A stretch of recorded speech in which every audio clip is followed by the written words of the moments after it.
Bagay itong dalawa na to. Isang pinambibintangan na kasabwat di mo na sa pagluluto ng ng bilibid at isa namang adik na naging pare. Palakpakan.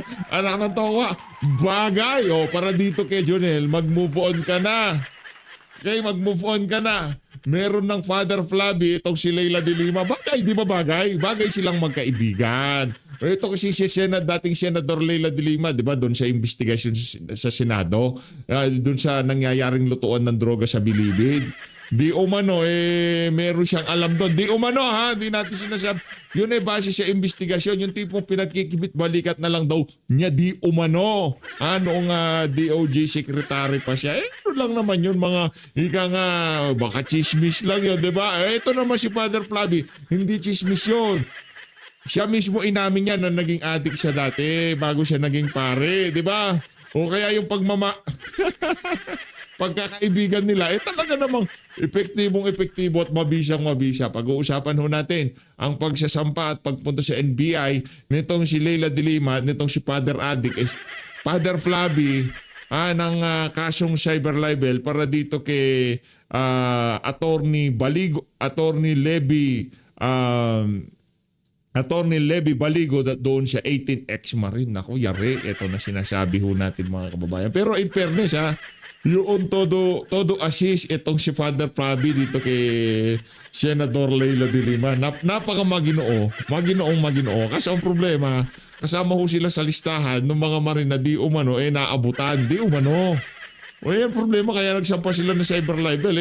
Yan ang tamang forum. At yan ang tamang lugar para mapag-usapan yung mga aligasyon sa inyo na yan ng mga ex-marine. Panahon nyo yan. Kung ano man ang maging resulta ng investigasyon, pwede naman nating silipin ulit yan sa susunod na administrasyon. Meron namang motion for reconsideration. Anak to, yari kayo, Brad.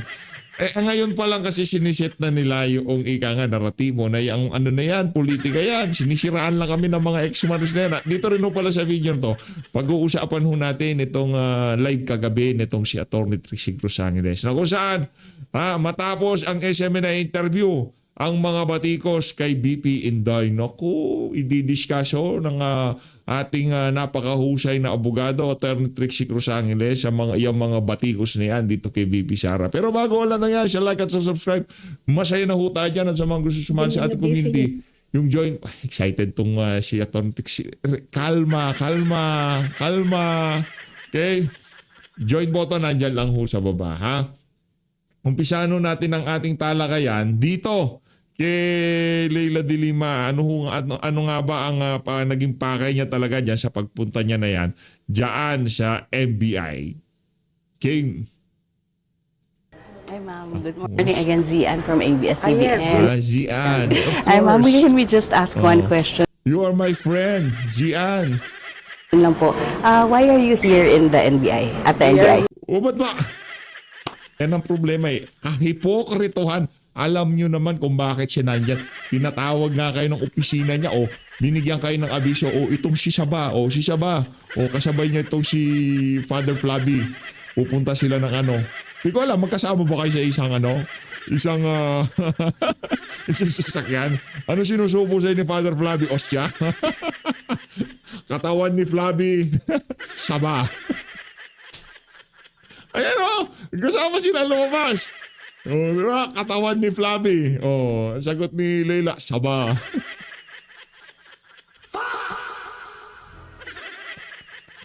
Here to file. I'm with Father Flavi Villanueva and assisted by our counsel, Okay. Attorney Dino De Leon. We are here to file a complaint for libel and cyber libel against the 18 alleged ex-Marines and also against Attorney Levy Baligod. Okay. Dun sa kanilang kasi Naku, ba't mo kakasyon si Atty. Levy Baligod? Kaibigan mo yun Di ba nung usaping DAP at saka PDAP yan yung kayo magkakasama, kayo nagpapalitan ng impormasyon.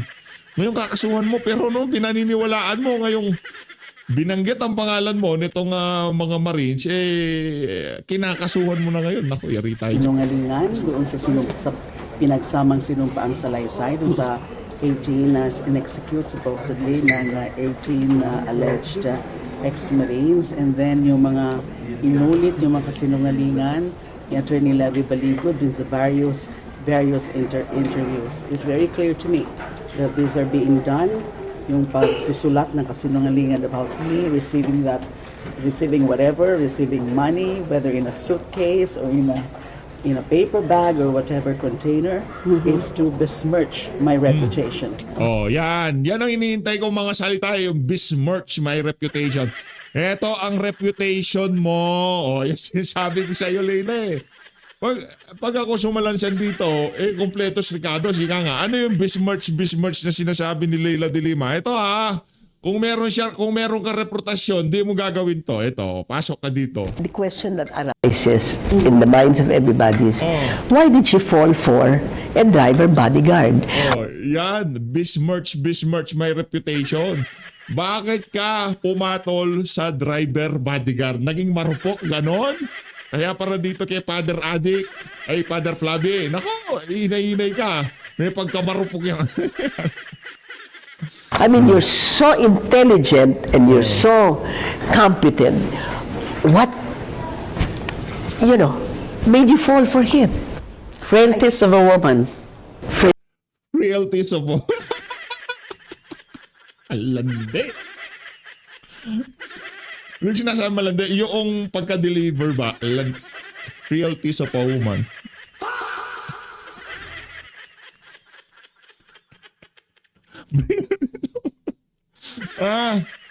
Langya ka.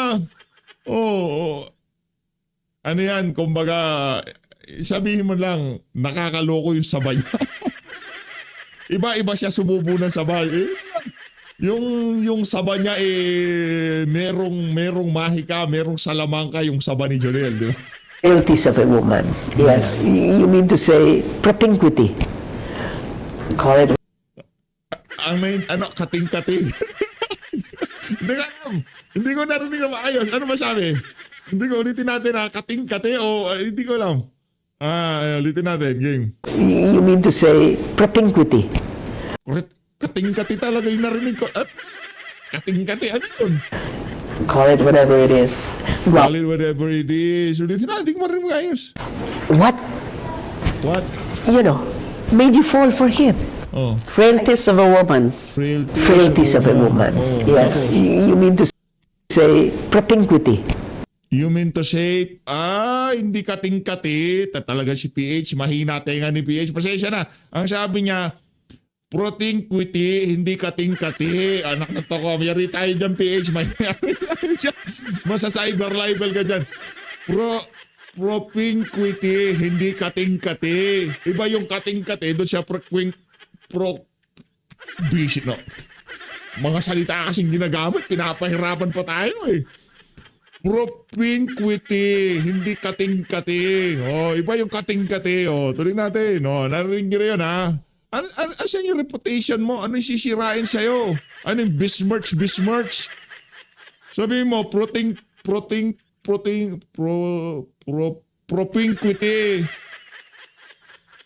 Kating... Iba yung kating-kati. To say propinquity. Propinquity. Tuloy na dito. And smear my name. Dati na nilang ginawa yan. Yung paninira sa akin. Yung inanuhan ako ng anong mga kwentong, mga pawang kasinungalingan. And then inuulit na naman nila. Inuulit! So, yung bang pagsubo ng sawa, di mo uulit. not hindi kating-kati. Propinquity. Yan sabi niya, propinquity, hindi kating-kati. not again. Ayun talaga. Hindi ko na po papayagan sila. Huwag mo na payagan Pasirain sila. na naman. Pagsisiraan ang aking pagkatao, ang aking pangalan, sa kung anumang mga agenda meron sila. So they must pay for that. Okay, ma'am. Laban ML Party List, laban. Sige po. Ma'am, initially po, di ba meron po pictures na may dala po kayong maleta. Yun po ata yung nire-reflect nila na na reason why, bakit po na may maleta kayo. Ano po reaction sa maleta na yun? Maleta, di ba may picture kayo maleta na sinasabi yun ang dahilan na may pera kayo sa loob ng maleta? Kasi ang sinasabi nila nung una, nung nasa affidavit, Naku, kinompronta. Yari. Parang isa ako daw sa mga nakatanggap ng mali-maleta. Okay, Malaking pera. so it's not true. Is it true, ma'am?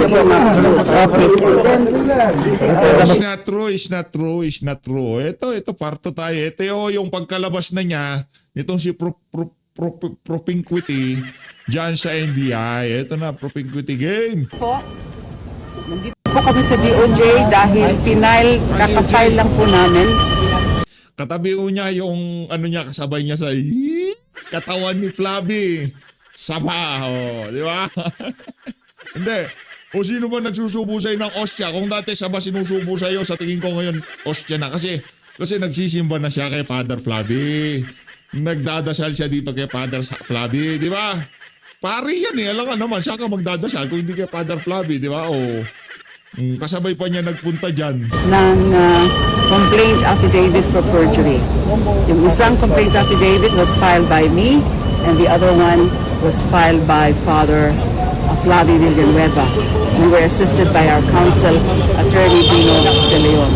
Galing din ho kami sa NBI. Nag-file kami ng separate complaint affidavits for libel and cyber libel against the 18 alleged ex-Marine and Attorney Levy Baligot.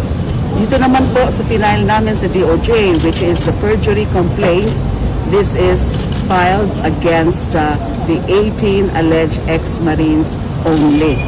Dahil nga po, yung 18 alleged ex-Marines only, ang merong sinubmit na sworn affidavit kung saan nakasaad ang mga kasinungalingan.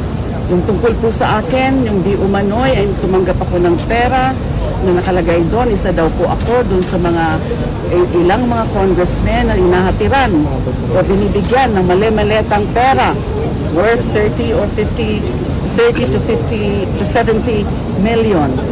And yun daw po ay tinanggap ko sa pagkatapos po ng meeting, alleged meeting doon kay kasama si General Anyo, former Congressman Saldico, and former Speaker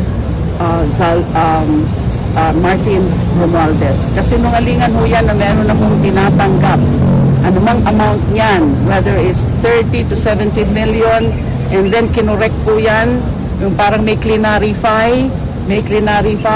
si Attorney Levy Baligod sa series of interviews na tumanggap daw ako, nagkamali daw sila na parang oversight na sinama ako doon sa grupo ng mga congressmen na tumanggap ng mali-maletang pera. Tumanggap daw po ako ng paper bag na may pera. Isang kasinungalingan na naman. Lahat po yun, kasinungalingan sa di umano'y pagtatanggap ko ng pera saan man yan linagay, sa maleta, sa paper bag, o anumang container. So since these are untrue, Anong container? Paper bag na nga lang at maleta. Anong container na naman sinasabi mo? Lalong lumalala yung mga statement laban sa'yo. Langya ka, oy Leila, sabihin ko sa'yo ha, iyaang pagsapansamantalang kalayaan mo na yan, i-enjoy mo na yan. I-enjoy mo na yan, diba? Dito sa isa na to, sisiguradoy na siyang bayan ng Pilipino. Lahat ng tumanggap ng pera, makukulong kayo. Makukulong sila. Hindi pa naman napatana. Makukulong sila. Di ba, Senator Leila, Rep Leila, ikaw sang-ayon ko sa sinasabi ko na pagka napatunayan, pakulong natin sila ha.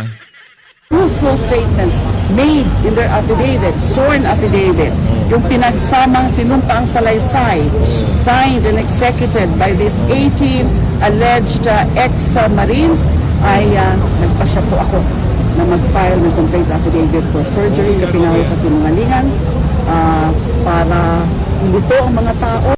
Parang maganda tagising nitong si Father Flavi. Naubos mo ba ostya niya? Oh, parang lupay pa siya. Ay, PH. Para siraan na naman ang aking pangalan na ginawa na nila dati yan nung ako ay sinasangkot na di umano'y sa illegal drug trading.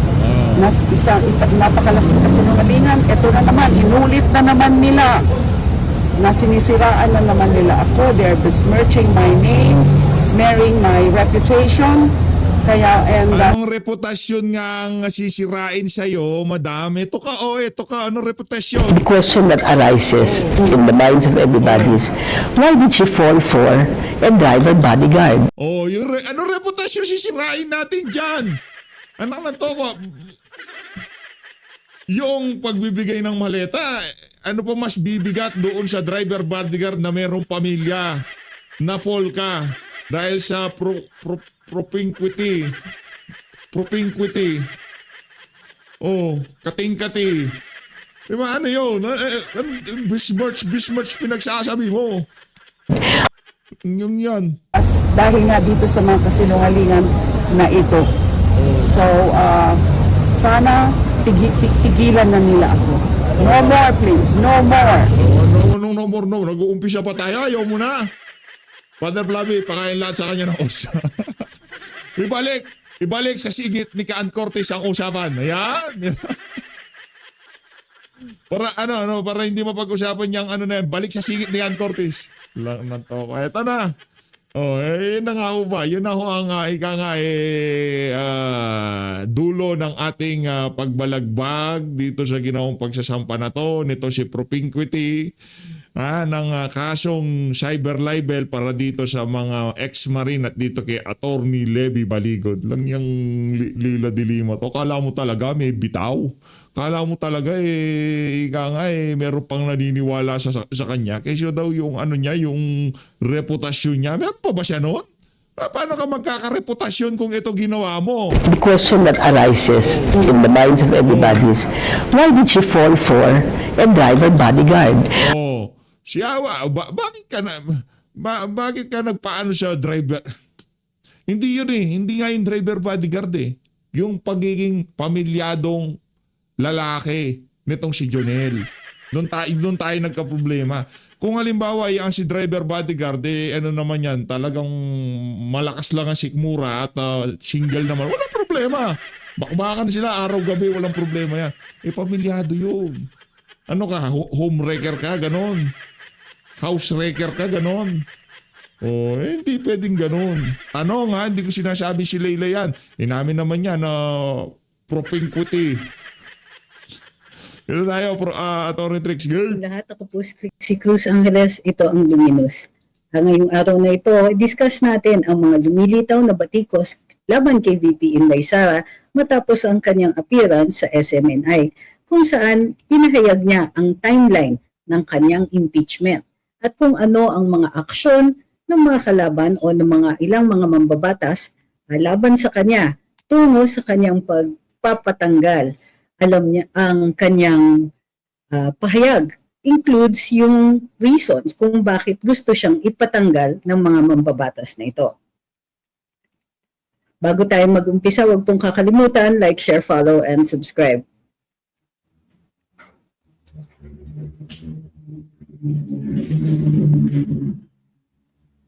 Matapos ang appearance ni Vice President Sara Duterte sa SMNI noong March 7, ang mga kritiko ay medyo nag-intensify ng kanilang mga panawagan para sa accountability niya. Samantala naman, madali salagin ang mga kritisismo na ito dahil kailangan niyo lang bumalik sa saligang batas. Unang-unang aligasyon, si VP Inday daw ay nagre-red tagging ng kanyang mga political opponents o mga kalaban. Ayon sa ilang mga mambabatas at di umano yung mga human rights groups, kinukundinin nila si Vice President Inday sa kanyang panibagong mga claims during her interview na ang Makabayan Block daw ay linked sa New People's Army. Ayon sa kanyang mga kritiko, ito po ay nakakalagay sa panganib ng mga buhay ng mga naturang miyembro ng Makabayan Block at vina-violate di umano ang landmark ruling na nagkikilala ng red tagging bilang threat to life, liberty, and security.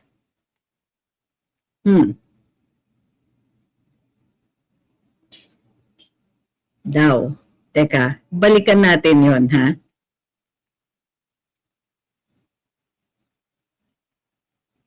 may bahagi kasi, although sinasabi na kahit noon pa na walang krimen ng red tagging, ang National Task Force to End Local Communist Armed Conflict ay nakasuhan sa Korte Suprema ng ilang mga miyembro ng Makabayan Group. At ang claim ng mga ito ay kahit natalo sila sa Korte Suprema, ay mayroon pa rin namang bahagi ng desisyon na yon na nakakatulong sa kanila.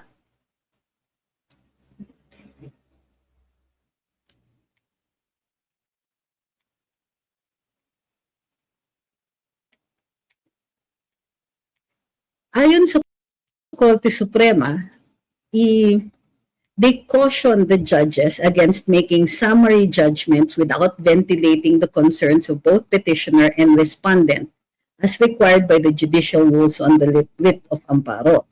Although dinismiss ng Korte Suprema yung kaso o yung appeal nitong si De Duro, ang sinasabi nila ay hindi daw basta-basta mag-dismiss ang mga hurado, which means that kailangan pa rin seryosohin ang mga reklamo ng di umano Makabayan Black o ibang mga grupo na kung sa tingin nila ay nava-violate ang kanilang mga karapatan o nalalagay sa panganib ang kanilang buhay, bunga ng mga ilang comments na ginagawa ng mga tao na kontra-komunista.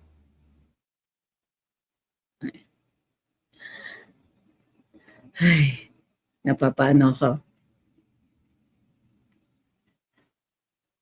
Sa mga nagbabatikos kay VP Inday, unang-una na dito sa depensa niya ay ang karapatan ni VP Inday na magsalita at magpahayag. Hindi po yan nawala sa kanya kung ba't naging vice president siya. At hindi naman, kumbaga, hindi niya rin naman binibigay yung kanyang mga statements na yon na may kaakibat na mali siya. Unang-una, wala naman krimen ng red tagging at hindi gumagawa ng batas ang Kongreso at ang Senado na i-criminalize ang red tagging. So, kung para mapatunayan na malisyoso ang kanyang mga salita, kailangan maipatunay na ginagawa niya yung statements na yon na walang good faith, na ang mga statements na yon ay hindi totoo or absolutely false. Kadalasan, hindi gusto rin ng mga miyembro ng Makabayan Black na sabihin na wala silang kaugnayan na buong-buo doon sa mga kakilala nila na namumundo or those who have taken up arms against the government. Sinasabi nila magkaiba sila ng grupo at ang mga ito, ang mga miyembro ng Makabayan Black ay nagpa-participate dito sa legal na mga forum at nagpa-participate dun sa mga prosesong legal. At dito nga, nagiging bahagi sila ng gobyerno para kung sakasakaling mayroon silang gustong baguhin o mga reforma, magagawa nila from the inside. Gayunpaman, wala rin mga statements ang mga miyembro ng Makabayan Black na kinukundina ang mga aksyon ng kanilang ng mga insurgents o tinatawag na terrorist groups, na tinatawag na communist terrorist groups. Okay. So, dahil mayroong ganong grade, bukod pa doon, ang pagtawag sa isang tao na komunista ay hindi po krimen o hindi rin po libel, lalong-lalo na kung may communist leanings o may communist ideology sila. Hindi rin po krimen ang maging komunista. And as a matter of fact, ang communism ay isang paghihikayat o ang mga komunista ay naghihikayat ng isang economic system na where property is communally owned. Yun yung pinaka-gist. Huwag na natin pasukan yung mga detalye kasi mahabang usapan yun. Gayunpaman, pag pinag-uusapan ni VP Inday ang pagbaklas ng mga insurgency groups nung siya po ay Davao Mayor, hindi rin naman po ito matatawag na libelous o nakakalagay sa panganib dito sa mga miyembro ng Makabayan Black. So, while the debate rages, tuloy-tuloy pa rin ang mga grupo and ironically, the same groups na gustong magbatikos kay VP Inday at sila nga mismo din ang nagfa-file ng mga kaso sa kanya, particular na ang kaso ng impeachment sa kanya. Okay. So, hindi ko sure kung bakit hindi pa rin nila kinakasuhan si VP Inday na it's quite possible na the reason na hindi siya kinakasuhan ay dahil nga hindi ito krimen. No, pag tinawag niya silang komunista, hindi yan krimen, red tagging. Pag sinabi niyang, may links kayo doon sa mga namundo, hindi niya sinasabing in conspiracy yung mga ito, wala siyang ganon. Gayunpaman, ang sinasabi niya is, itong mga Makabayan Bloc ay bahagi ng, kumbaga, ay pareho ng pagbabatikos sa kanya. At parang nagkakaisa sila pagdating doon sa anti-communist insurgency stand ng Vice President. Ang mga pangalawa, may mga kritiko rin na nagsilitawan at nagsasabi na yung kanyang media appearances, lalong-lalo na itong pa-interview sa kanya dito sa SMNI, ay tila acts of destabilization. Kasi daw, inaakusahan niya ang Pangulo at kasama na rin minsan si Unang Ginang at ang House Speaker. At ito daw ay nakaka-destabilize ng gobyerno. Uulitin po natin. Kung ang mga statements ay destabilizing, kailangan titignan natin kung ito ay labag sa batas. Ito ba ay inciting to terrorism, inciting to rebellion, inciting to sedition? Kung hindi naman po inciting of any kind, then ito ba ay libelous? Pero, di ba, so far, walang nagsasabi na may libel na kinocommit si VP Inday. Instead, sinasabi nila na destab. Ang mga batikos daw ni Vice President Inday ay destabilizing. Unang-una pa lang, that already admits na ang administrasyon na ito o ang gobyernong ito ay napakahina na ang mga salita lamang ni VP Inday ay nakakakos ng destabilization. Bukod pa dyan, nasan ang mali siya doon sa kanyang mga kritisismo? Magiging malisyoso lang ang mga statements na yon kung walang may bahid ng ebidensya na lumilitaw na ito ay hindi totoo. Pero yung ibang mga kritisismo niya ay galing mismo sa kanyang personal na experience. Alam niya, halimbawa, ang kahinaan, quote-unquote, ng ating Pangulo, lalong-lalo na sa pagpapatakbo ng kanyang gabinete. Ito po ay naikwento na niya doon sa una pa lang na ilang mga interviews niya. Bukod pa dyan, sinasabi niya yung kahinaan ni Pangulo, lalong-lalo na sa pag-manage ng sarili niyang mga tauhan, sa mga political intents ng mga kasama ni Pangulo, hindi niya nakokontrol. Lalong-lalo na ang mga intensyon ng mga ito pagdating sa kaban ng bayan. So, ayon kay VP Inday, ito ay political grievances at ito ay protected speech. Tama siya. Bakit? Ang unang rule pagdating sa kalayaan magsalita at magpahayag ay mayroon yun. So, lahat halos ng sinasabi natin ay protected speech dahil mayroon tayong karapatan yan sa Bill of Rights. Kailan hindi protected ang speech? Ang speech ay hindi protected kapag ito ay may mali siya at may intensyon na mag-damage. So, dun sa mga inciting, nakikita at maliwanag ang damage nito sa Estado. Inciting to terrorism, inciting to rebellion, inciting to sedition. Ito po ay maliwanag na nakaka-endanger ng Estado. Pero kailan nagiging seditious? Kapag hindi totoo. Paano kung totoo? Papasok na siya doon sa protected speech. Kasama sa ating karapatan magsalita at magpahayag ang kritisismo laban sa gobyerno o sa Estado. Dahil obligasyon ng taong bayan ang i-check o kontrolin ang mga excesses o kalabisan ng gobyerno nito. Bakit? Ultimately, tayo, ang taong bayan, ay responsible para dun sa mga ginagawa ng mga taong inelect natin. Kaya nananatili ang karapatan natin magsalita at magpahayag. Dahil tayo din po ang responsible para sa pag-uupo ng mga yon. Walang kinaiba ang karapatan natin sa karapatan ni VP Inday na magsalita kahit ang salita na ito ay batikos sa mga nakaupo.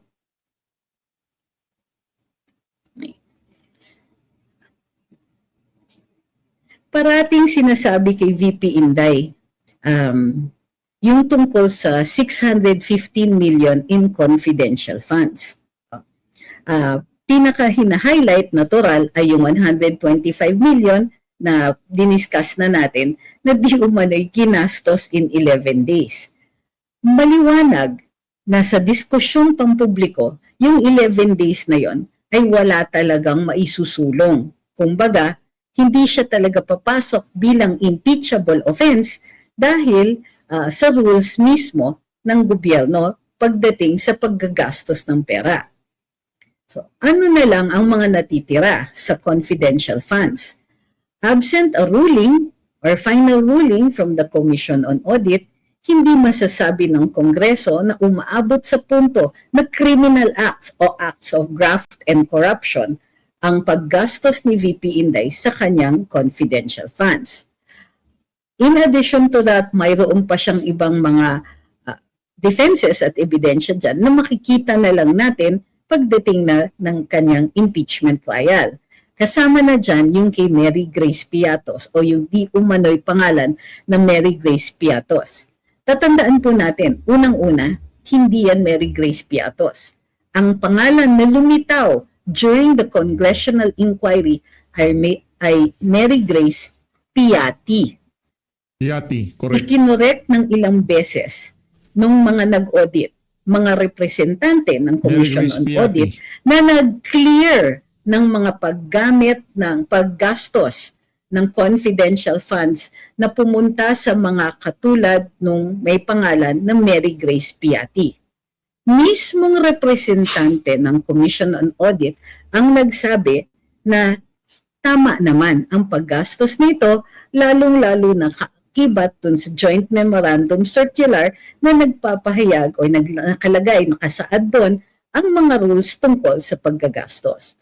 Wala naman daw nilabag si VP Inday sa Memorandum Circular. So, yun po so far ang mga lumilitaw, nakikita natin na pagbabatikos na lumilitaw sa social media at sa traditional media tungkol dito sa appearance ni VP Inday. Pero pinaka nakakabahala yung sinasabi nila na ang pagpapa-interview kay VP Inday daw ay nakaka-destabilize o kaya tila halos inciting to sedition na daw. Bakit magiging inciting to sedition pag si VP Inday ang bumabati ko sa presidente, samantalang kapag naman ang mga kawani ng gobyerno na hindi covered by immunity, pag sila ay nagbabatikos kay VP, hindi yan seditious, hindi yan inciting to sedition. Halimbawa na lang, mga statements ni Unang Ginang laban kay Sara Duterte, Vice President, yung mga she crossed the line, yung mga ganyan niya. Kapag ito ay umaabot sa punto na posibleng hinihikayat ang pagtatanggal sa kanya sa pwesto, hindi ba't ito ay inciting to sedition din?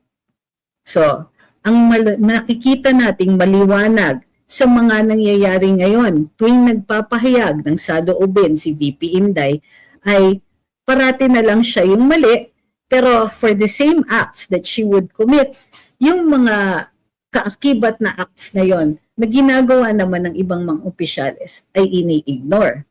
Halimbawa, sige, so 125 million, may di umanong mga 72 million na mayroong notice of disallowance. Sinabi na ni VP Inday, katakataka ang timing ng notice of disallowance at saka yung original na observation report or memorandum, yung Audit Observation Memorandum, na suddenly yung dating okay o cleared na ng COA na paggastos sa confidential funds ay biglang nagkaroon ng Audit Observation Memorandum and later on, Notice of Disallowance. So timing was one.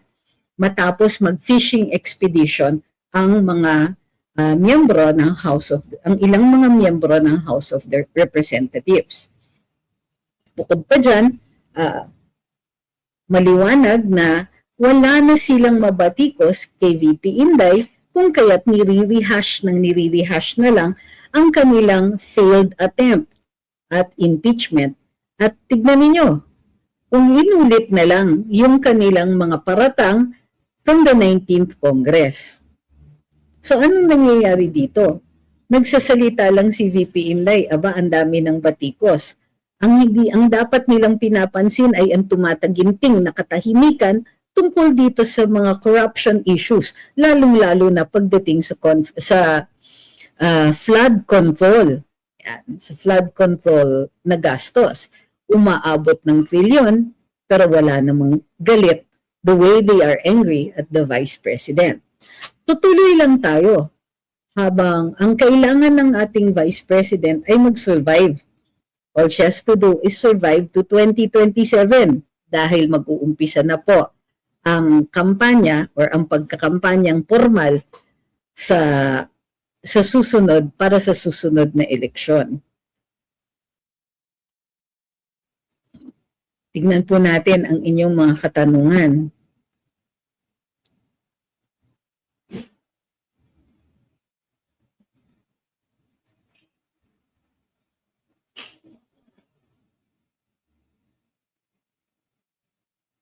Magandang gabi kay Ma'am Che. Sabi ni The Kid Wanderer, walang batas na nagbabawal sa red tagging, kaya huwag kayo takot na tawagin ng makabayan black na salot at communist. Yung mga legit na communists like Attorney Ahmed, di nga na-offend. Attorney Luke din, komunista yun proud pa siya. So, bakit magagalit sa red tagging yung mga makabayan black? Siguro, dahil gusto nilang ibahin ang definition ng red tagging. Ang termino na red tagging nanggaling po yan sa McCarthyist era, 1950s sa US, kung saan ginawa nilang panakot ang communism at ang sino man na akusa pa lang o kaya machismis na komunista ay na-ostracize at kadalasan tinatawag sa Kongreso o iniimbestigahan ng kinatatakutan nun na FBI. So, kinahihiya ba ng ilang mga miyembro ng Makabayan Bloc ang pagiging komunista? Hindi naman po yata. Pero, anong kinatatakutan nila? Sabi nila, natatakot sila na idinidikit ang pangalan nila sa kanilang mga kaibigan o mga dating kaalyado na namumundo. In other words, yung paksyon ng dating insurgency, ng CPP, NPA, NDF, yung paksyon na namumundo at gumagamit po ng armas laban sa kanila, laban sa gobyerno, natatakot silang madikit o ma-associate sa mga yon dahil daw malalagay sa panganib ang kanilang buhay. Ngunit, ang nakakapagtaka ay hindi naman sila maka-issue ng statement na dinidenounce ang mga criminal acts ng mga ito. So, yun po ang nagiging issue. Kumbaga, kung sila po ay maliwanag na disassociated sa mga namumundok na dati nilang kaalyado, hindi kaya, di ba, magiging mas maliwanag at less dangerous or malilesen yung kanilang nakikitang possible dangers sa kanilang buhay kung i-denounce nila yung mga underground movements.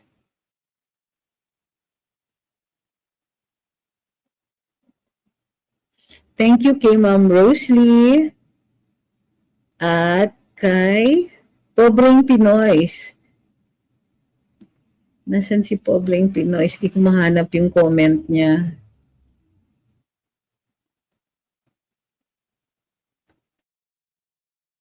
Sabi ni Pobreng Pinoys, ay, ayan. YouTubers, let's the word Attorney Trixie for her selfless actions para sa bayan. Salamat po.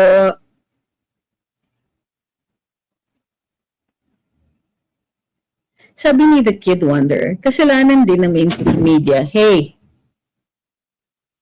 na pinush nila ang narrative na Mary Grace Piatos, yung nakapirma doon sa pinakita sa COA audit.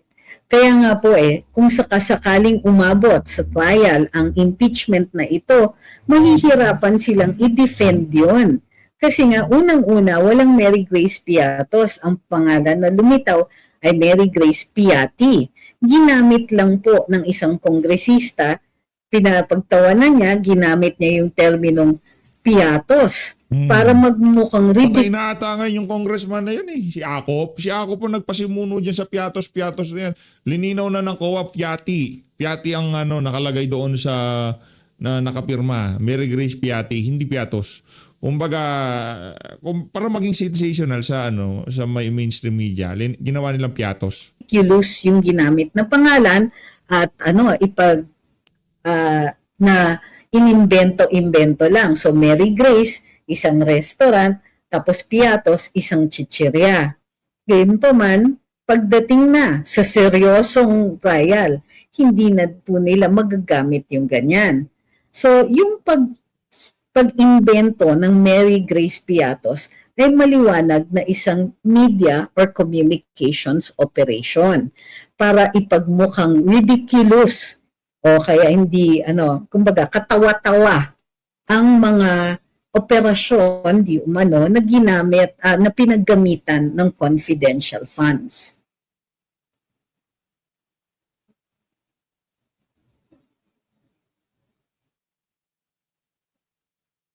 Ayun, ito yung kay Pobreng Pinoy. Thank you Pinoys. Thank you very much po. Sabi ni Kid Wonder, tama lang ginawa ni President Sara na mag-pushback laban sa CPP, NPA, NDF, dog. Sobra na yung attack nila sa future president natin.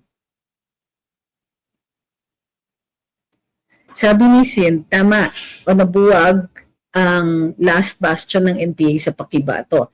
Ito nga yung sinasabi ni VP Inday. Sabi niya mabigat ang loob ng mga makabayan block dahil nabaklas at nabuwag na nga ang huling kuta ng NPA sa region nila sa Pakibato, sa Davao City mismo, sa Pakibato District. Di umano'y may mga kuta pa rin sa ngayon na natitira ng mga NPA pero wala na po dun sa lugar na yon. Ayun na nga mga kababayan, kung gusto nyo panoorin ang kabuuan ng live na yan, itong si Atty. Trixie Cruz Angeles, punta lang ho kayo sa Luminous by Trixie Cruz Angeles and Ahmed Panglawas. Always, mag-ingat ho kayo lahat. Manlada Pilipinas.